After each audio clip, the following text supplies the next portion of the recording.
नमस्कार मेरे प्यारे YouTube के सब्सक्राइबर साथियों, राज की बात में आपका स्वागत है, जहां डर और रहस्य की परतें धीरे धीरे खुलती हैं और आपके दिलों की धड़कनें तेज कर देती हैं। आज फिर से एक खौफनाक और दिल दहला देने वाली कहानी लेकर मैं आपके सामने उपस्थित हूं। दोस्तों, एक छोटे शांत गांव की कल्पना कीजिए, जहां एक प्राचीन और भयानक बरगद का पेड़ खड़ा है, जिसे लेकर गांव वाले खामोश रहते हैं। पीढ़ियों से इस पेड़ के बारे में दबी दबी आवाजों में कहा जाता है कि यह श्रापित है और इसमें इंदिरा नाम की एक आत्मा का वास है, एक ऐसी औरत जो विश्वासघात और श्राप का शिकार हुई थी। कहानी शुरू होती है मनीष से, जो विज्ञान पर विश्वास करता है और इन पुरानी कहानियों को केवल डरावनी लोक कथाएं मानता है। दोस्तों की चुनौती पर वह एक रात उस पेड़ के पास जाने का फैसला करता है। जैसे ही वह पेड़ के करीब पहुंचता है, हवा अचानक थम जाती है, वातावरण भारी हो जाता है और चारों तरफ एक अजीब सा सन्नाटा छा जाता है। पेड़ की जड़ें उसे घेरने लगती हैं और तभी इंदिरा की भयानक आकृति प्रकट होती है। सदियों से इस पेड़ में कैद इंदिरा अब आजाद है और आत्मा की भूखी है। मनीष और इंदिरा के बीच की यह मुठभेड़ सिर्फ एक इंसान और आत्मा की लड़ाई नहीं है, बल्कि यह उस श्राप की गहराइयों को उजागर करती है जिसने गांव वालों के दिलों में सदियों से खौफ पैदा किया है। तो क्या आप इस श्रापित बरगद के भयानक रहस्य को जानने के लिए तैयार हैं? कहानी को शुरू से अंत तक सुनिएगा। डर और खौफ का एहसास होने वाला है। दोस्तों, अगर आपका दिल कमजोर है या आपको ज्यादा डर लगता है तो कहानी को बिल्कुल अकेले न सुने। तो चलिए अब यह कहानी मेरी जुबानी सुनते हैं। कहानी शुरू करने से पहले अगर आप हमारे साथ नए जुड़े हैं तो चैनल को सब्सक्राइब करके बेल आइकॉन को ऑन कर लीजिए, ताकि हमारी हर अगली कहानी सीधे आप तक पहुंच सके। और अब बिना किसी देरी के चलिए आज की इस खौफनाक कहानी की शुरुआत करते हैं। आज मैं आपको अपने गांव में घटी एक सच्ची घटना सुनाने जा रहा हूं। मेरे गांव के बाहर एक बहुत ही पुराना बरगद का पेड़ था। गांव में हरियाली और खुशहाली थी, खेत लहराते थे और जीवन में सब कुछ सही चल रहा था। लेकिन एक दिन कुछ ऐसा हुआ जिसने मेरे गांव को बदल कर रख दिया, मानो किसी की बुरी नजर लग गई हो। मेरा गांव पूरी तरह से सूख गया, बंजर और वीरान हो गया। उस दिन को जब भी याद करता हूं तो मेरी रूह कांप जाती है। गांव के बाहर वह पुराना और विशाल बरगद का पेड़, जिसकी जड़ें धरती में इतनी गहराई तक फैली थीं कि ऐसा लगता था मानो सदियों से यह धरती की सारी रहस्यमय शक्तियों को अपने अंदर समेटे हुए हों। इसकी शाखाएं इतनी घनी थीं कि दिन के समय भी वहां अंधेरा छाया रहता था। इस पेड़ के पास से गुजरने वाले लोग अक्सर ठंडी हवा के झोंके और एक अजीब सी सिहरन महसूस करते थे। ऐसा लगता था मानो पेड़ के भीतर कुछ छिपा हो जो उन्हें देख रहा हो। गांव वालों का मानना था कि यह पेड़ सिर्फ अपनी उम्र का गवाह नहीं था, बल्कि किसी भयंकर और अदृश्य शक्ति का भी निवास स्थान था। बुजुर्गों का कहना था कि यह बरगद एक शापित स्थान था। सदियों पहले गांव की एक रहस्यमयी महिला इंदिरा को इस पेड़ के नीचे जिंदा जलाकर मार दिया गया था। इंदिरा बेहद खूबसूरत थी, लेकिन लोग उसे जादूगरनी समझते थे। उसकी दर्दनाक मौत के बाद उसकी आत्मा को शांति नहीं मिली और वह उसी पेड़ में कैद हो गई। लोग कहते हैं कि इंदिरा की आत्मा बेहद क्रूर और बदले की आग में जल रही थी। हर रात सूरज ढलने के बाद उसकी आत्मा पेड़ से बाहर निकलती थी। पहले हवाओं में एक धीमी सरसराहट होती थी, फिर पेड़ की शाखाएं हिलने लगती थीं, मानो किसी अदृश्य शक्ति ने उन्हें पकड़ रखा हो। उस पेड़ के नीचे खड़े किसी भी व्यक्ति को ऐसा महसूस होता कि ठंडी हवा उनके शरीर को झकझोर रही है। गांव में कहानियां चलती थीं कि जो भी रात में उस पेड़ के पास गया वह वापस नहीं लौटा। कुछ लोगों का दावा था कि उन्होंने आधी रात को इंदिरा की भयानक परछाई देखी थी। उसका चेहरा धीरे धीरे अंधेरे में उभरता था, उसकी चमकती आंखें शिकार की ओर बढ़ती थीं। इंदिरा के पास एक रहस्यमय जादू था, जिससे वह लोगों को सम्मोहित कर अपने पास बुलाती थी और फिर पेड़ के नीचे के अंधकार में समा जाती थी। गांव वालों का कहना था कि इंदिरा की आत्मा आज भी श्राप और अधूरे बदले के कारण इस दुनिया में भटक रही है। बरगद का पेड़ अब इंदिरा का घर बन चुका था और वहां जाकर उसकी आत्मा से मिलना मौत को न्योता देने जैसा था। पेड़ के आसपास की जमीन हमेशा ठंडी और नम रहती थी, मानो वहां हमेशा मौत का साया मंडरा रहा हो। कई बार वहां से गुजरने वाले यात्रियों ने अचानक महसूस किया कि किसी ने उनका हाथ पकड़ लिया हो, जबकि वहां कोई नहीं था। कुछ का कहना था कि रात के समय पेड़ की छाया में से किसी के रोने और हंसने की आवाजें आती थीं, जैसे कोई दर्द और क्रूर आनंद के बीच झूल रहा हो। बरगद के उस पेड़ के बारे में जितनी कहानियां थीं, उतना ही ज्यादा वहां का डर भी। गांव के लोग कभी भी उस पेड़ के पास जाने की हिम्मत नहीं करते थे, और जो करते वे वापस नहीं लौटते। इंदिरा का श्राप और उसकी भूखी आत्मा जो पेड़ में कैद थी, आज भी वहां भटक रही थी, अपने अगले शिकार का इंतजार करती। बरगद का पेड़ एक शापित और खौफनाक जगह बन गया था, जिसके पीछे एक दिल दहलाने वाली कहानी थी। सदियों पहले इस पेड़ के नीचे एक ऐसी घटना घटी थी जिसने इंदिरा को एक भयावह श्राप का शिकार बना दिया। इंदिरा एक समय अपने सौंदर्य और आकर्षण के लिए प्रसिद्ध थी। उसकी सुंदरता ने गांव के कई लोगों का दिल जीत लिया था, लेकिन उसकी आंखें सिर्फ एक व्यक्ति पर टिकी थीं, उसका प्रेमी मनीष। मनीष इंदिरा से बेइंतहा प्यार करता था, लेकिन इंदिरा के दिल में एक खतरनाक लालसा थी, जिसने उनके रिश्ते को एक भयावह अंत तक पहुंचा दिया। इंदिरा को जादू टोने की गहरी जानकारी थी। उसे यह शक्तियां एक पुरानी जादूगरनी से मिली थीं, जिसने उसे अंधकार और रहस्यमय विद्या की शिक्षा दी थी। इंदिरा का जादू इतना ताकतवर था कि वह किसी को भी अपने वश में कर सकती थी, लेकिन उसके अंदर छल और लालच की आग थी। एक दिन इंदिरा को एहसास हुआ कि मनीष अब उसकी शक्तियों से प्रभावित होकर उससे प्रेम कर रहा है, न कि उसकी सच्चाई से। उसे अपने ऊपर घमंड हो गया और उसने तय किया कि वह मनीष को अपने जादू से हमेशा के लिए अपने काबू में रखेगी।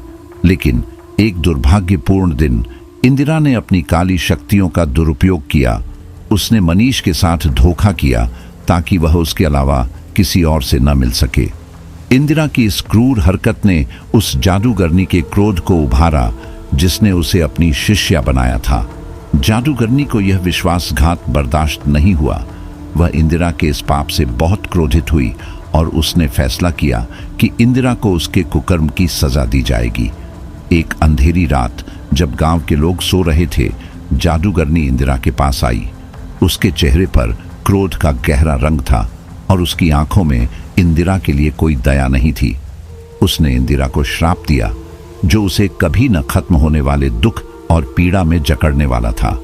जादूगरनी ने अपने मंत्रों से इंदिरा को कभी न मरने की सजा दी।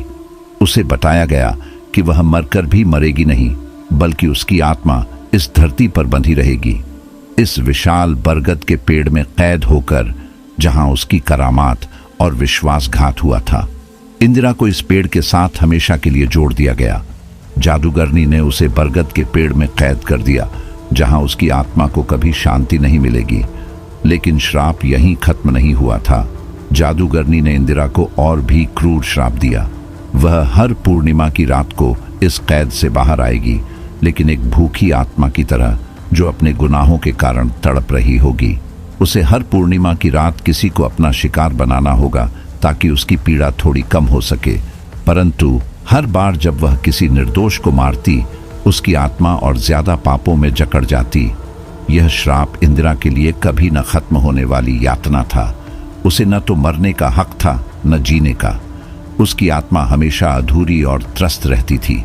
वह हर पूर्णिमा को अपनी कैद से बाहर निकलकर किसी न किसी को अपनी भूख और क्रोध का शिकार बना लेती। गांव वाले जानते थे कि पूर्णिमा की रातें सबसे खतरनाक होती हैं। इस रात बरगद के पेड़ के आसपास का क्षेत्र एक रहस्यमयी धुंध से ढक जाता था। हवा में एक ठंडी सनसनाहट फैल जाती और पेड़ की शाखाएं अपने आप हिलने लगती। उन रातों में इंदिरा की आत्मा पेड़ से बाहर निकलती और अंधेरे में किसी को ढूंढने लगती, जिसे वह अपने श्राप की बलि चढ़ा सके। इंदिरा का श्राप सिर्फ उसके लिए ही नहीं, बल्कि गांव के लोगों के लिए भी एक अभिशाप था। लोग पूर्णिमा की रात में अपने घरों से बाहर निकलने से डरते थे, क्योंकि वे जानते थे कि अगर इंदिरा की नजर उन पर पड़ गई तो उनकी मौत निश्चित थी। लेकिन सबसे बड़ी पीड़ा इंदिरा की थी। वह हर बार जब किसी को मारती तो उसकी आत्मा और भी ज्यादा अंधकार में धंस जाती। उसे अपने किए गए पापों का एहसास होता, लेकिन वह अपने श्राप से मुक्त नहीं हो सकती थी। यह श्राप इंदिरा के लिए एक अंतहीन दुःस्वप्न बन चुका था। वह अब सिर्फ एक भूखी तड़पती हुई आत्मा थी जो कभी चैन नहीं पा सकती थी। बरगद का पेड़ अब न सिर्फ उसकी कैदगाह था, बल्कि उसकी पापमय यात्रा का प्रतीक भी बन चुका था। इंदिरा की आत्मा हर पूर्णिमा की रात इसी पेड़ के नीचे जाग जाती थी और उसकी त्रासदी और दर्द का अंत कभी नहीं हो सकता था। उस रात गांव के सभी लोग गहरी नींद में डूबे थे, लेकिन मनीष के मन में बरगद के पेड़ को लेकर उठी जिज्ञासा थम नहीं रही थी। गांव के बुजुर्गों की पुरानी कहानियों को उसने कई बार सुना था, लेकिन उसे यह सब सिर्फ मनगढ़ंत बातें लगती थीं। दोस्तों के बार बार कहने और चुनौती देने पर उसने आखिरकार ठान लिया कि वह इस डर को झूठा साबित करके दिखाएगा। मनीष ने खुद को समझाया, कैसी चुड़ैल, कैसा श्राप, यह सब सिर्फ अंधविश्वास है। मैं इस सब पर यकीन नहीं करता। और इस साहस से भरा वह उस रात अकेला बरगद के पेड़ की ओर निकल पड़ा। जैसे ही मनीष पेड़ के करीब पहुंचा, वातावरण में अचानक एक भयानक बदलाव आ गया। हवा जो पहले ठंडी और हल्की चल रही थी, अचानक रुक गई। पेड़ के चारों ओर घना सन्नाटा छा गया, मानो प्रकृति भी उसे इस खतरे से आगाह कर रही हो। आसमान में काले बादल उमड़ने लगे और चांद का रंग अचानक खून की तरह लाल हो गया। उसकी रक्तिम किरणें चारों ओर फैलने लगीं, मानो पूरी दुनिया को खून में डुबाने की चेतावनी दे रही हो। मनीष की सांसें तेज हो गईं, लेकिन उसने खुद को संभालते हुए आगे बढ़ना जारी रखा। बरगद के पेड़ की शाखाएं धीरे धीरे हिलने लगीं, जैसे कोई अदृश्य शक्ति उन्हें अपनी मर्जी से हिला रही हो। मनीष ने महसूस किया कि हवा में अब एक अजीब सी ठंडक आ चुकी थी। उसकी पीठ से पसीना बहने लगा और उसकी उंगलियां ठंड से अकड़ने लगीं। उसे एक अजीब सा एहसास हुआ, जैसे वह किसी अदृश्य निगाहों से घूरा जा रहा हो। उसने अपनी सांसें रोककर चारों ओर देखा, लेकिन वहां कोई नहीं था, सिर्फ अंधकार और उस पेड़ की रहस्यमयी हरकतें। अचानक पेड़ की जड़ें जमीन से बाहर निकलने लगीं। वे लहराते हुए ऊपर की ओर उठीं, जैसे किसी जीवित प्राणी की भुजाएं हों जो अपना शिकार पकड़ने के लिए तैयार हों। मनीष अब तक भयभीत हो चुका था, लेकिन उसके कदम पीछे हटने की बजाय जैसे जमीन में जड़ गए थे। उसकी हिम्मत धीरे धीरे चूर हो रही थी। तभी अंधेरे की गहराइयों से एक काली छाया उभरी। यह छाया धीरे धीरे आकार ले रही थी और मनीष ने देखा कि यह वही थी, इंदिरा, बरगद की चुड़ैल। इंदिरा का चेहरा इतना विकृत था कि देखते ही मनीष की हिम्मत जवाब दे गई। उसकी आंखें पूरी तरह से काली थीं, जिसमें कोई जीवन या आत्मा नहीं दिखती थी, सिर्फ एक खालीपन जो उसके अंदर छिपे अंधकार का प्रतीक था। उसका चेहरा गहरे घावों और जले हुए निशानों से भरा हुआ था, जो उसे और भी भयानक बना रहे थे। उसकी त्वचा इतनी पीली थी मानो उसने सदियों से रोशनी नहीं देखी हो। उसकी नुकीली और लंबी उंगलियां पेड़ की शाखाओं जैसी लगती थीं, जो किसी की आत्मा को चीरने के लिए बेताब थी। इंदिरा की परछाई मनीष के करीब आती जा रही थी। उसकी चाल धीमी लेकिन निश्चित थी, मानो उसे पता था कि मनीष भाग नहीं सकता। मनीष की सांसें रुक गईं, उसकी आंखें फटी की फटी रह गईं। वह हिल भी नहीं पा रहा था। इंदिरा ने अपनी नुकीली उंगलियां मनीष की ओर उठाईं और जमीन पर झुककर कुछ अजीबोगरीब मंत्र बड़बड़ाने लगी। उसकी आवाज इतनी गहरी और भयावह थी कि मनीष का खून जैसे जम गया। उसकी रीढ़ की हड्डी में एक सिहरन दौड़ गई और उसके हाथ पैर सुन्न हो गए। वह समझ चुका था कि वह किसी सामान्य इंसान या प्राणी के सामने नहीं, बल्कि किसी अदृश्य और दुष्ट शक्ति के सामने खड़ा है। इंदिरा के मुंह से जो शब्द निकल रहे थे वे इंसानी भाषा के नहीं लगते थे। मनीष ने महसूस किया कि जैसे जैसे वह मंत्र बुदबुदा रही थी, पेड़ की शाखाएं और तेजी से हिलने लगीं। वे अब उसकी ओर बढ़ रही थीं। एक शाखा मनीष के करीब आकर उसके चेहरे से कुछ इंच दूर रुक गई, जैसे किसी शिकारी ने अपने शिकार को पकड़ लिया हो। पेड़ की जड़ें उसकी टांगों के चारों ओर कसने लगीं। मनीष ने भागने की कोशिश की, लेकिन उसकी टांगें जमीन से बंधी हुई महसूस हुईं। पेड़ की शाखाओं ने मनीष को घेर लिया और वह अब पूरी तरह इंदिरा के जाल में फंस चुका था। मनीष ने अपनी पूरी ताकत लगाकर चीखने की कोशिश की, लेकिन उसकी आवाज बाहर नहीं निकल पाई। उसे ऐसा लगा जैसे किसी ने उसकी आवाज को भी जकड़ लिया हो। उसकी आंखों के सामने अंधेरा छाने लगा। इंदिरा की आंखें अब और ज्यादा चमकने लगीं। उसकी भयावह हंसी गूंजने लगी और पेड़ की शाखाएं मनीष के चारों ओर और कसती जा रही थीं। हर बार जब इंदिरा कुछ कहती, मनीष के शरीर से एक हल्की रोशनी निकलती और पेड़ में समा जाती। वह पूरी तरह इंदिरा की जादुई गिरफ्त में था। उसकी आत्मा को धीरे धीरे पेड़ के अंदर खींचा जा रहा था, जैसे पेड़ उसकी जिंदगी को निगल रहा हो। इंदिरा की काली और खाली आंखें आखिरी बार मनीष को घूरते हुए एक खौफनाक हंसी में डूबी और फिर अचानक वह और पेड़ की शाखाएं हवा में लुप्त हो गईं। मनीष का शरीर अब वहां नहीं था, केवल उसके पद चिन्ह जो बरगद के पास तक जाते थे और वहां से गायब हो जाते थे। गांव के लोगों को अगली सुबह उसकी कोई निशानी नहीं मिली, सिवाय पेड़ के नीचे फैली ठंडी धुंध और पेड़ की शाखाओं से निकलने वाली धीमी भयावह सरसराहट के। जैसे ही इंदिरा ने अपने नुकीले और विकृत हाथ उठाए, हवा में अचानक एक अजीब सी कंपी फैल गई। उसकी उंगलियों से निकली अंधेरे की किरणें आसपास की फिजा को अपनी पकड़ में ले रही थी। इंदिरा के होंठ धीरे धीरे हिलने लगे और उसके मुंह से अजीब और अनजानी भाषा के भयानक मंत्र फूटने लगे। यह शब्द ऐसे थे जैसे धरती के सबसे गहरे और घिनौने अंधकार से उठे हों। मंत्रों की गूंज हवा में फैल गई और आसपास का वातावरण एक रहस्यमय शक्ति से भर उठा। पेड़ की शाखाएं और जड़ें जैसे इंदिरा की आवाज से जाग उठीं, एक एक कर हवा में ऊपर उठने लगीं, मानो किसी अदृश्य शक्ति ने उन्हें अपनी मर्जी से संचालित कर दिया हो। अचानक इंदिरा की आंखों से काले धुएं के बादल निकलने लगे, जो चारों ओर फैल गए और अंधकार को और गहरा बना दिया। मनीष, जो इंदिरा के सामने खड़ा था, अब इस डरावने दृश्य में पूरी तरह फंस चुका था। उसकी आंखें चौड़ी हो गईं और उसका शरीर ठंड से कांपने लगा। इंदिरा की जादुई शक्ति इतनी तीव्र थी कि मनीष की सांसें भी रुकती सी महसूस होने लगीं। उसका हर कदम पीछे हटने की कोशिश करता, लेकिन पैरों ने जैसे जमीन में जड़ें जमा ली थीं। इंदिरा के मंत्रों की शक्ति अब और भयानक रूप धारण कर चुकी थी। हवा में बिजली जैसी चमकदार लकीरें दौड़ने लगीं और धरती के अंदर से गूंजती हुई ध्वनियां उठने लगीं, जैसे कई आत्माएं अपने बंधन से आजाद होने की कोशिश कर रही हों। इंदिरा के चारों ओर एक खौफनाक ऊर्जा का चक्र बनने लगा, जो धीरे धीरे बड़ा होता गया। उसके आसपास की हवा घनी और बोझिल हो गई और पेड़ की जड़ें अब जमीन से पूरी तरह बाहर निकल आईं। वे लहराती हुई मनीष के पास आकर उसकी ओर बढ़ने लगीं। हर शाखा और हर जड़ से एक अजीब सी चमक निकल रही थी, जो इंदिरा के मंत्रों के साथ संगति में थी। मनीष की घबराहट अब चरम पर थी।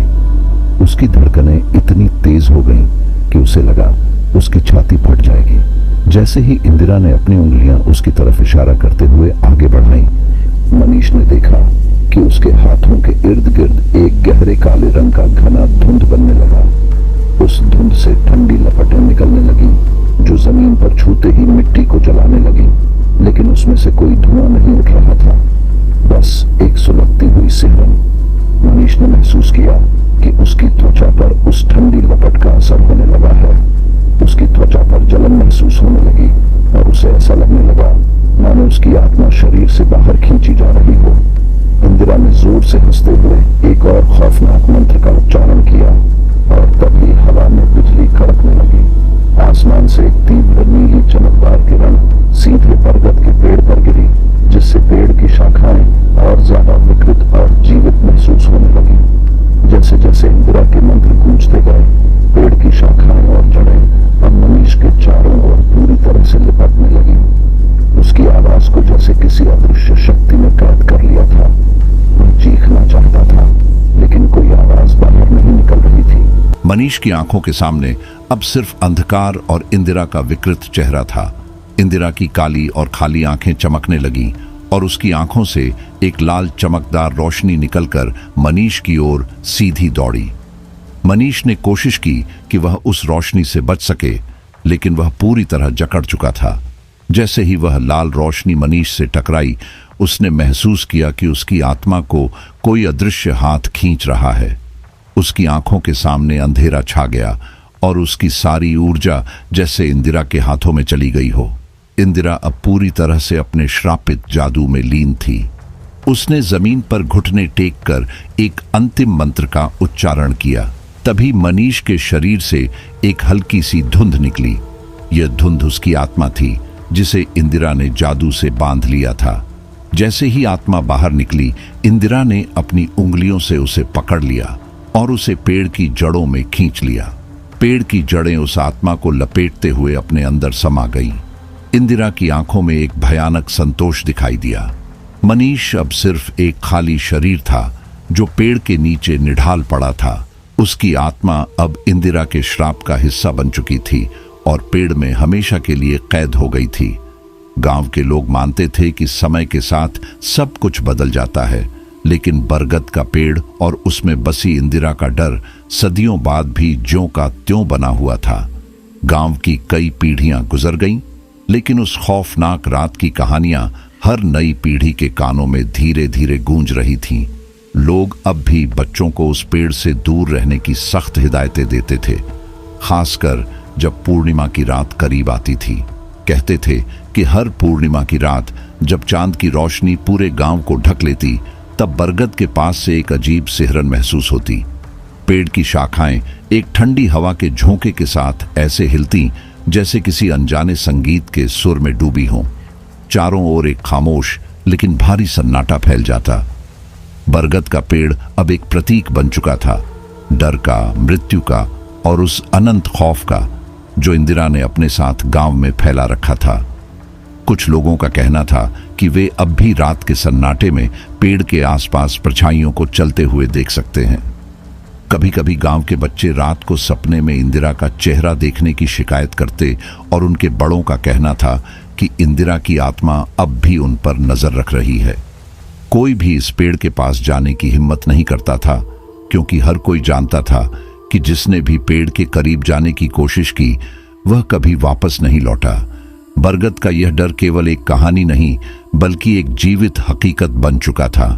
गांव के सबसे साहसी और बेपरवाह लोग भी पूर्णिमा की रात जब अपने घरों के बाहर से गुजरते तो पेड़ की तरफ एक नजर डालने से कतराते थे। उन्होंने महसूस किया कि जैसे पेड़ की शाखाएं और जड़ें जमीन से उठकर उनका पीछा कर रही हैं। उनकी निगाहों के नीचे इंदिरा की आत्मा उन्हें घूर रही है। अगर कोई गलती से पेड़ की ओर कुछ पल ज्यादा देख ले तो उसकी पीठ पर एक अजीब सा भारीपन महसूस होने लगता था, जैसे इंदिरा ने उसकी रूह को छू लिया हो। कई बार गांव वालों ने पेड़ को काटने या जलाने की कोशिश भी की ताकि इस डर से मुक्ति मिल सके, लेकिन हर बार उनकी कोशिशें नाकाम हो जाती। कुछ लोगों ने बताया कि जैसे ही कुल्हाड़ी या आरी पेड़ के तने को छूती, उस जगह से खून जैसा लाल रस बहने लगता। लोगों ने देखा कि पेड़ के आसपास धुंध फैलने लगती और पेड़ के भीतर से एक कराह उठती, मानो किसी जीवित प्राणी को चोट लगी हो। डर के मारे लोग भाग खड़े होते और दोबारा कभी उस पेड़ को छूने की हिम्मत नहीं करते। गांव के बड़े बुजुर्गों का मानना था कि पेड़ में इंदिरा की आत्मा का वास इतना गहरा था कि उसे नष्ट करना असंभव था। वक्त गुजरता गया, लेकिन उस डर ने गांव को कभी नहीं छोड़ा। हर बार जब किसी अजनबी ने गांव में कदम रखा और इस पेड़ के बारे में सुना, तो वह इसे सिर्फ एक पुरानी डरावनी कहानी समझता। लेकिन जिन्होंने इस डर को महसूस किया था, वे जानते थे कि यह सिर्फ कहानी नहीं, बल्कि एक जीवंत दहशत थी। कई साल पहले एक शहर से आया युवक इस कहानी को सुनकर हंसने लगा।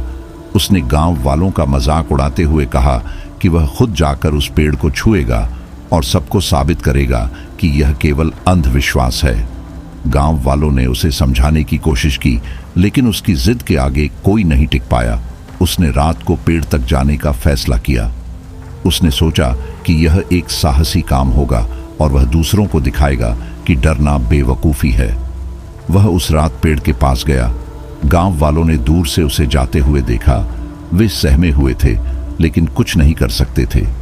पेड़ की तरफ बढ़ते ही हवा अचानक तेज हो गई। उसके कदम जैसे भारी होने लगे और पेड़ की शाखाएं हिलने लगीं। कुछ ही पलों में युवक का चेहरा डर से सफेद पड़ गया। उसने पीछे मुड़ने की कोशिश की लेकिन उसकी टांगें जैसे किसी अदृश्य शक्ति से जकड़ गई थी। गांव वालों ने दूर से उसकी चीखें सुनी लेकिन वे बेबस खड़े थे। कुछ क्षण बाद सब कुछ शांत हो गया और वह युवक दोबारा कभी नहीं दिखा। उस रात के बाद गांव के लोग और भी ज्यादा सतर्क हो गए। किसी ने कभी दोबारा उस पेड़ के पास जाने की हिम्मत नहीं की। इंदिरा का खौफ अब एक ऐसी हकीकत बन चुका था जो कभी मिट नहीं सकता था। पेड़ अब भी गांव के बाहर खड़ा था, जैसे एक स्थिर लेकिन हमेशा जागती हुई आत्मा। इंदिरा की उपस्थिति को अब भी गांव के लोग महसूस करते थे। उसकी भटकती आत्मा जो हर पूर्णिमा की रात जागती और जिसे अब भी शिकार की तलाश थी। यह डर अब सिर्फ एक व्यक्तिगत भय नहीं बल्कि गांव के हर व्यक्ति की सामूहिक चेतना का हिस्सा बन चुका था। और यह बात सबको पता थी, इस पेड़ से दूर रहो, क्योंकि जो भी इसके करीब जाएगा वह फिर कभी वापस नहीं आएगा। एक दिन अचानक गांव में एक अजीब सी बेचैनी फैलने लगी। मौसम पूरी तरह बदल गया। जो सुबह तक धूप से भरा आसमान था वह अब घने और काले बादलों से ढक गया। लोग घबराकर आसमान की ओर देखने लगे, यह समझने की कोशिश कर रहे थे कि आखिर यह अप्रत्याशित बदलाव क्यों हो रहा है। लेकिन किसी को नहीं पता था कि गांव पर अब एक भयानक खतरा मंडरा रहा था। जमीन हल्के हल्के हिलने लगी और कुछ ही पलों में यह हलचल तेज होती गई। गांव की गलियों में घरों की दीवारें कांपने लगीं और लोग अपने घरों से बाहर निकलने लगे। यह कोई सामान्य भूकंप नहीं था। लोग समझ नहीं पा रहे थे कि यह क्या हो रहा है, लेकिन उन सब के दिलों में एक अजीब सा डर घुसने लगा था।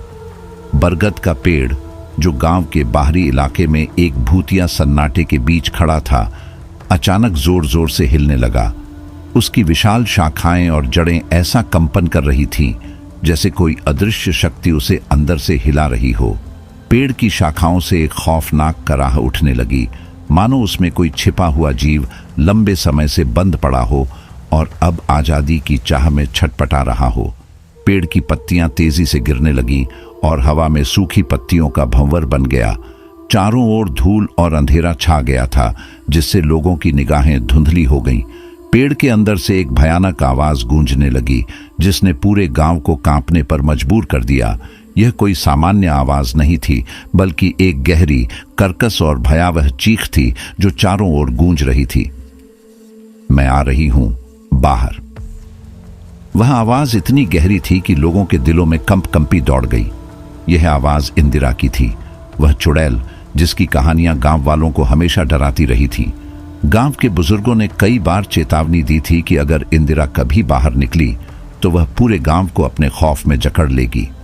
और आज वह चेतावनी हकीकत में बदल रही थी। पेड़ जोर जोर से कंपन करने लगा, उसकी जड़ें जमीन से बाहर निकलने लगी और चारों ओर फैलने लगी। पूरे गांव में धरती कांप रही थी। लोग डर से कांपते हुए पेड़ से दूर भागने लगे, लेकिन उनकी नजरें उस भयानक दृश्य से हट नहीं रही थीं। पेड़ की मोटी और कठोर छालें अचानक चटकने लगीं। पेड़ का तना बीच से फटने लगा, मानो कोई ताकत उसे दोनों तरफ से खींच रही हो। हवा में बिजली की चमक के साथ जमीन से एक तेज आवाज उठी, मानो धरती की गहराइयों से कोई शक्ति फूट रही हो। अचानक पेड़ के बीच से एक भयानक छाया उभरी। वह छाया धीरे धीरे आकार लेने लगी और उसमें से एक डरावनी आकृति बाहर आई। यह इंदिरा थी, जिसे सदियों से बरगद के पेड़ में कैद कर दिया गया था, लेकिन आज वह अपनी कैद से आजाद हो गई थी। उसकी उपस्थिति इतनी भयानक थी कि पेड़ के आसपास की हवा में ठंडक भर गई। इंदिरा की काली और लंबी परछाई आसमान में लहराने लगी और उसकी आंखें जलती हुई अंगारों की तरह चमक रही थीं। उसके चेहरे पर गहरे और घिनौने घाव थे और उसकी हड्डियां बाहर निकल रही थीं, मानो उसकी आत्मा ने अब तक अपनी पुरानी त्वचा को छोड़ दिया हो। इंदिरा के लंबे उलझे हुए बाल हवा में उड़े जा रहे थे और उसके हाथों में से एक काली धुआं निकल रही थी जो हवा में फैलने लगी। उसकी ऊंचाई असाधारण थी और उसका शरीर किसी सड़े गले शव जैसा दिख रहा था। उसकी आंखें अंधकार की गहराइयों से भरी थीं और उनमें एक ऐसा भयावह क्रोध था जिसने उसे और भी भयानक बना दिया था। उसकी हंसी इतनी कर्कश और घृणास्पद थी कि उसे सुनकर गांव वालों के रोंगटे खड़े हो गए। वह हवा में तैरती हुई पेड़ से बाहर निकली और जमीन पर खड़ी हो गई। उसकी पूरी उपस्थिति एक अशुभ ताकत की तरह महसूस हो रही थी। जमीन के कंपन ने अचानक एक तेज झटका दिया और इंदिरा की छाया और भी बड़ी होती गई। मैं आ चुकी हूं, उसने गरजते हुए कहा और उसकी आवाज से आसमान में बादलों का गहरा गुबार फैल गया। आसपास के पेड़ हिलने लगे और पक्षी डर से इधर उधर उड़ने लगे। गांव के लोग भय से चीखते हुए इधर उधर भागने लगे, लेकिन इंदिरा की काली धुंध उन्हें चारों ओर से घेरने लगी थी। उसकी शक्ति इतनी प्रबल थी कि उसके कदमों के नीचे जमीन दरकने लगी और जहां जहां उसकी छाया पड़ी वहां मिट्टी काली और सूखी हो गई। गांव वालों ने देखा कि पेड़ अब पूरी तरह से फट चुका था और उसमें से एक अजीब सी काली रोशनी निकल रही थी जो चारों ओर फैलती जा रही थी। इंदिरा के हर कदम के साथ हवा और भारी होती जा रही थी। गांव पर अब एक अभूतपूर्व खौफ का साया मंडरा रहा था। यह सिर्फ एक शुरुआत थी। इंदिरा ने अपनी विकृत और भयानक हंसी के साथ गांव की तरफ देखा, मानो वह उन सभी आत्माओं की तलाश में हो जिन्हें वह अपने श्रापित संसार में ले जाना चाहती थी। बरगद के पेड़ के पास मनीष का जाना मानो उसकी किस्मत का आखिरी अध्याय लिखने जैसा था। वह आसपास के दोस्तों के चैलेंज और अपनी साहसी प्रवृत्ति के कारण उस पेड़ के पास गया जिसे गांव के लोग बरसों से श्रापित मानते थे। मनीष का मन विज्ञान और तर्क पर आधारित था, इसलिए उसने इन पुरानी कहानियों को महज डराने वाली लोक कथाएं समझा। लेकिन उसे नहीं पता था कि वह जिस दुनिया में कदम रखने जा रहा है वह किसी आम दुनिया की तरह नहीं थी। वह इंदिरा के श्रापित संसार का दरवाजा था जहां से अब तक कोई भी जीवित वापस नहीं आया। जैसे ही मनीष पेड़ के पास पहुंचा, उसे पेड़ की शाखाओं में एक अजीब सी हरकत महसूस हुई। हवा ने अचानक एक अजीब सन्नाटा ओढ़ लिया था और रात के अंधेरे में इंदिरा की मौजूदगी जैसे चारों ओर फैली हुई थी। मनीष को महसूस हुआ कि पेड़ सिर्फ एक जगह नहीं बल्कि एक जीवित प्राणी है। पेड़ की जड़ें जमीन से निकलकर उसके चारों ओर घिरने लगीं और उसने अपने शरीर में एक असहनीय ठंड महसूस की। इंदिरा, जो सदियों से उस पेड़ में कैद थी, मनीष को अपने शिकार के रूप में देख रही थी।